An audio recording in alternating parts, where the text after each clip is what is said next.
Hello, and welcome to a special edition of the Joan Henry Show.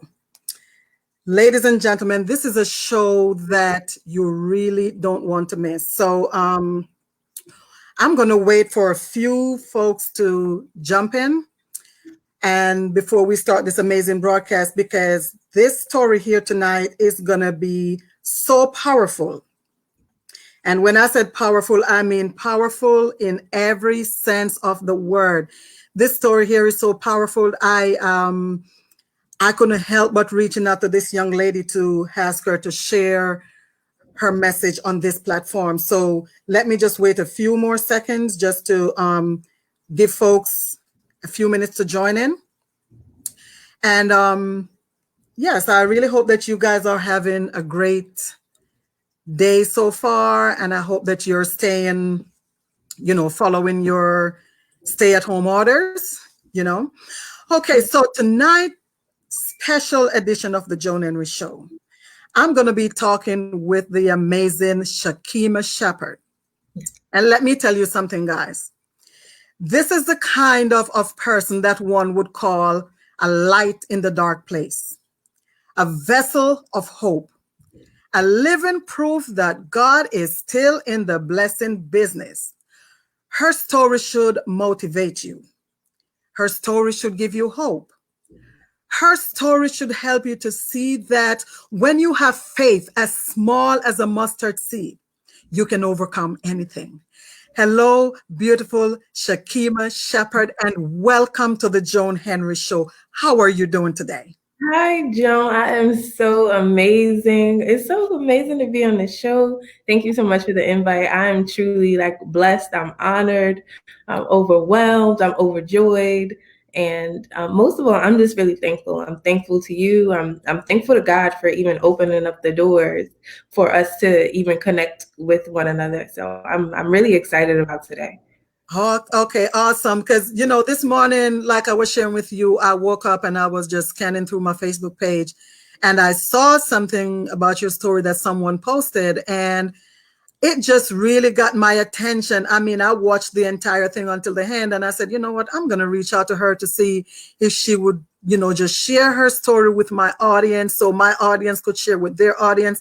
Oh, we're going to share this thing like it's never been shared before. So for those who are watching, please, I want you to light up this page with some love for the beautiful Shakeema Shepherd. And I'm being careful not to mess up her name. Yes, just show her some love because her story is super amazing. So Shakeema, I'm not going to take up any more of your time. Please start sharing your story. Take it away. Thank you once again. So as well, I guess, some of you may know, I did contract COVID, but, I think most important, I am a person that was born with sickle cell disease.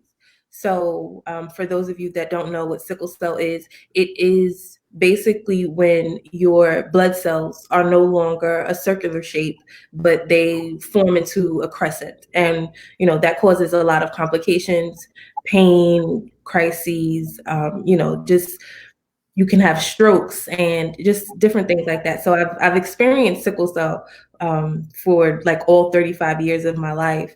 And with that came, issues with my bones, issues with my lungs, and a reoccurring issues with, having pneumonia and things like that. So in this particular time period, I thought I was just going through a normal sickle cell crisis. I knew the signs of pneumonia, and I think like most people, we watch the news, we see all of the stories, we see all, the death tolls. And sometimes it feels like, that's propaganda. It feels like that's something that they're going through, or we don't take it as serious or as personal because it hasn't come close to home. But for me in this situation, although I thought this was a normal sickle cell crisis, what I came to realize was that it wasn't. And I became affected.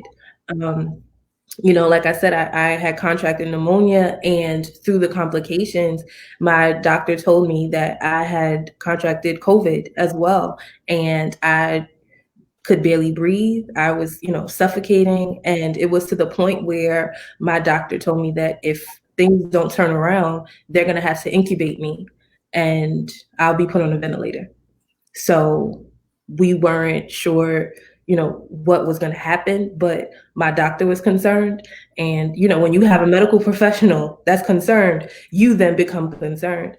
But I really do thank God, because through all of this, through having to get, a blood transfusion so that my body is, not like shutting down, my hemoglobin was like really low.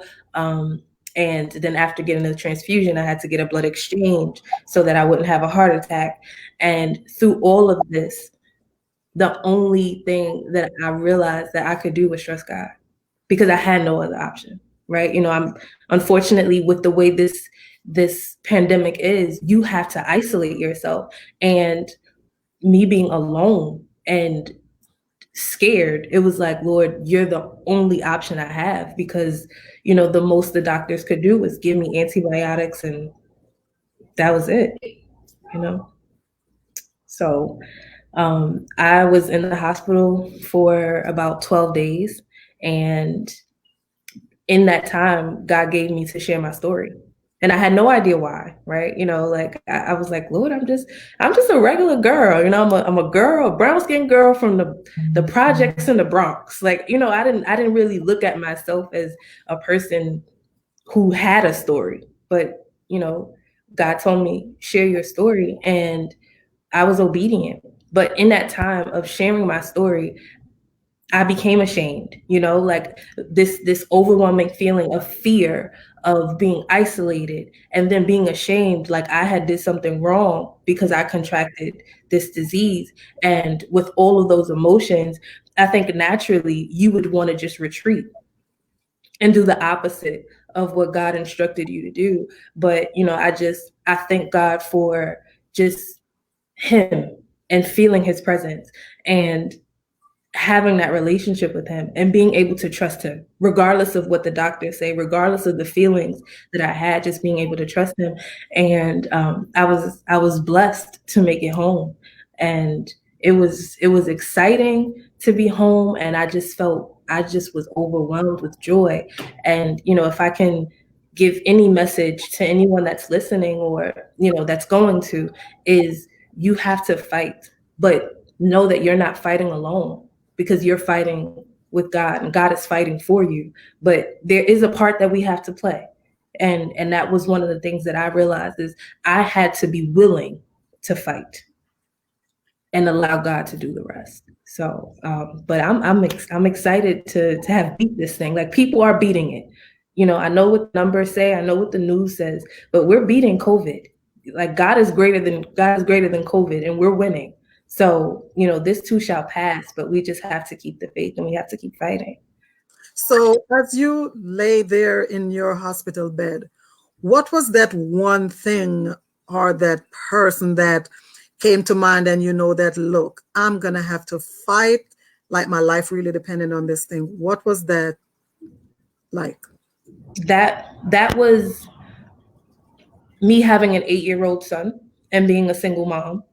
And although I have things in place, so if God forbid something did happen to me, my son would be taken care of. But no one wants to think about that. Like, no one wants to think about having their child having to be raised by someone else. And I was fighting for him. Honestly, I was fighting for him. And I felt that feeling of hopelessness, like just looking at the nurses and feeling what I was feeling. There was a feeling of like hopelessness, and I could understand why. And I don't know, God just blessed me with a resilience, dealing with sickle cell. I've built that level of resilience. And laying in that hospital and God telling me to trust him, it gave me that feeling of fight. It gave me that, no, you have to make it through this. Because I feel like with all of the fear and just the constant reminder and seeing all of the people that are dying, I think that there was a point where we lost faith that God is still in the healing business. And laying in that hospital bed by myself, I realized that all I had was trust in Him. And it was at that point, it was like, Lord, if you tell me to tell my story, that means that I have to make it through this. Because, like the story is not a good one if we don't survive in the end. There has to be a victorious ending so that God gets the glory, because we need to know that He's still healing. He's still in the healing business. So realizing that I had to fight for my son, but I also had to fight because people need to know that God is He's still alive. He's still healing. He's still working. He's still relevant. And all of this, He's still here and He's still able. So it was that really just pushed me, like, okay, Lord, you tell me to go, I'm going. Right. So what was that moment? How did you feel in the moment of, when the nurses or the doctors tell you that you're going to be going home? What was that feeling? Oh, man. That's like, It was like I was overjoyed. I was excited. My doctor and I had been talking. Oh my goodness. And honestly, I am so blessed for the doctors and the nurses at Einstein Hospital in the Bronx. Like I love them, love them, because they really do care. And, Dr. H, every morning he was coming in and we were having real conversations. And, he told me, listen, your numbers are going up. And there's a possibility that you could be, going home soon. And I'm like, okay, doc, what do I need to be able to get my walking papers? And, he just told me, listen, I need your oxygen level to be here. I need you to be breathing on your own, without the oxygen mask. And these are certain things. And I was like, all right, Lord, like, this is what I need to be able to get out of here. And I pushed, I didn't sit, I walked around, and slowly and, just with moderation, but just to build up that, just getting my lungs back to expanding, fighting through the pain. And when he said, your numbers are good and you can go home, I was elated. I was like, yes, thank you very much. I'm out of here. I'm not turning back. I'm going home. And it was exciting. Like I was going home. So I'm just curious. So what was the feeling? What were some of the symptoms and pains and stuff that you go through? Because see, I see all these things on the news, but this is my first time literally talking with someone who's been through the situation. So what else can you share with me? So ironically, I don't know if ironically is the right word, I didn't experience COVID symptoms. So, and no, and honestly, that's why I really do feel like sickle cell saved my life.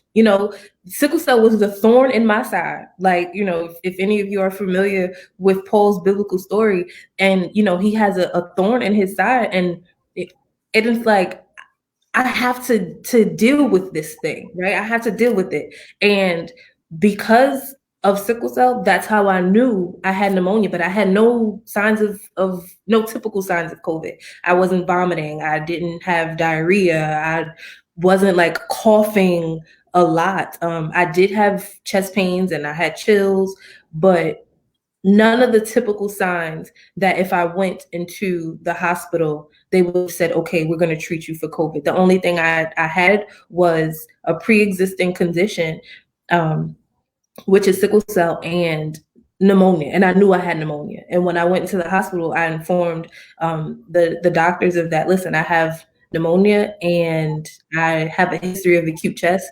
So I need to be treated, but I don't have any other signs. I had no idea. that I had COVID. It wasn't even it was the furthest thing from my mind because no one I knew around me had it. So it wasn't until I actually became admitted. I hear the other stories, just like most of you. People have chills, they're coughing, they have high fevers, the diarrhea, the vomiting. I didn't experience any of that. And if I didn't have sickle cell, I would have been in my house for that time period. And only God knows what would have happened to me.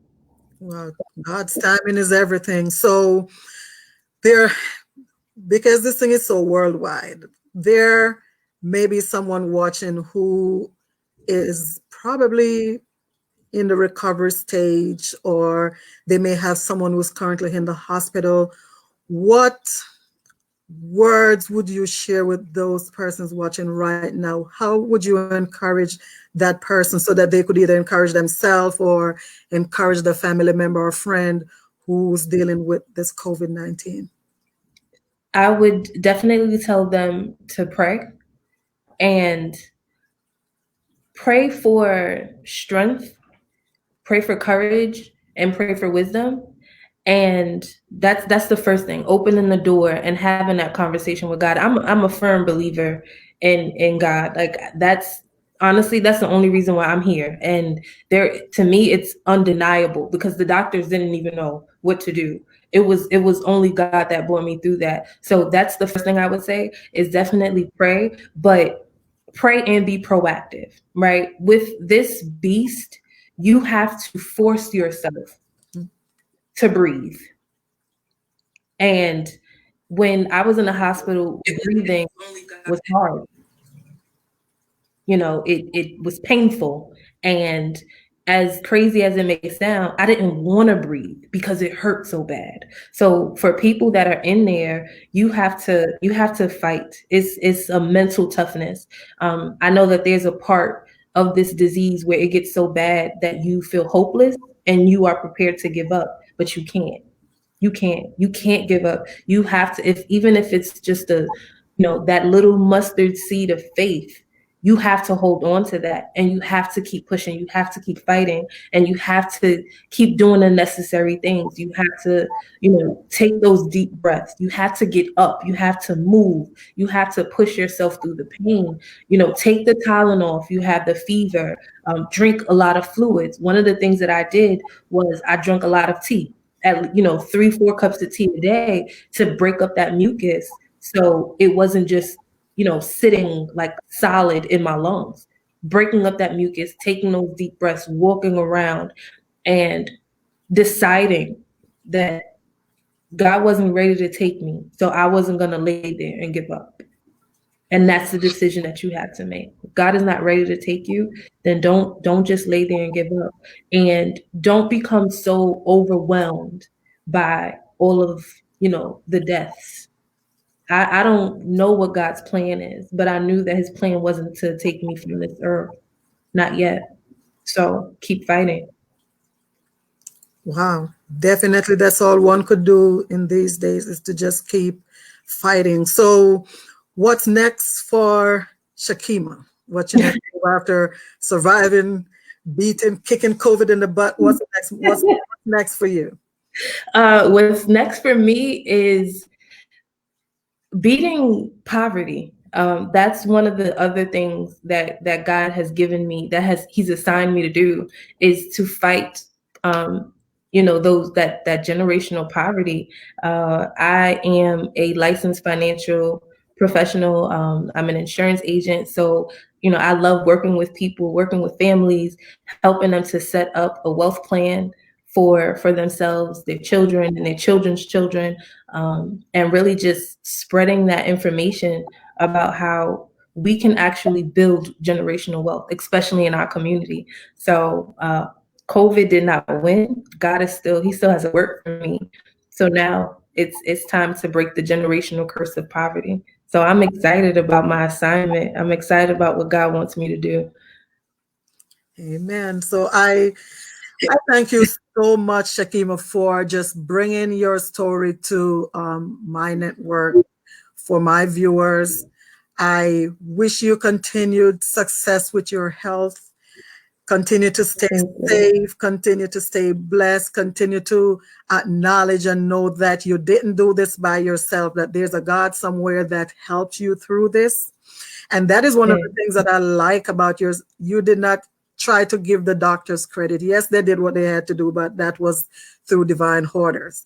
And I like the way that Mhm. you acknowledge, knowing that, acknowledging where your blessing came from. And this has been an inspired. I'm sitting here, and if you notice, I'm still like kind of buckled down because it's such a powerful story, and just seeing, talking to someone who survived this thing, it's a big deal for me because I Mhm. watch the news. I mean, I'm working from home, so I have nothing but time to see the news, and it's like just to see and hear the success stories with this, I can tell you that it's a great feeling.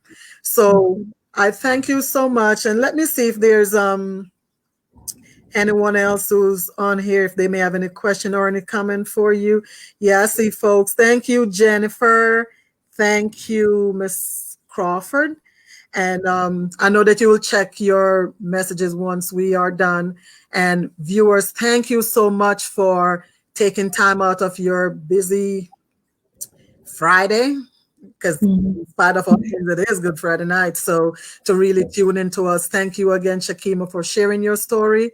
You guys. Continue to stay blessed. Well, we have come to the end of this special broadcast. Have been your host, Jamaican Joan. And until next time, you take care and make this $1 million day. Jamaican Joan and the amazing Shakeema Shepherd, we are out. Happy. Bye.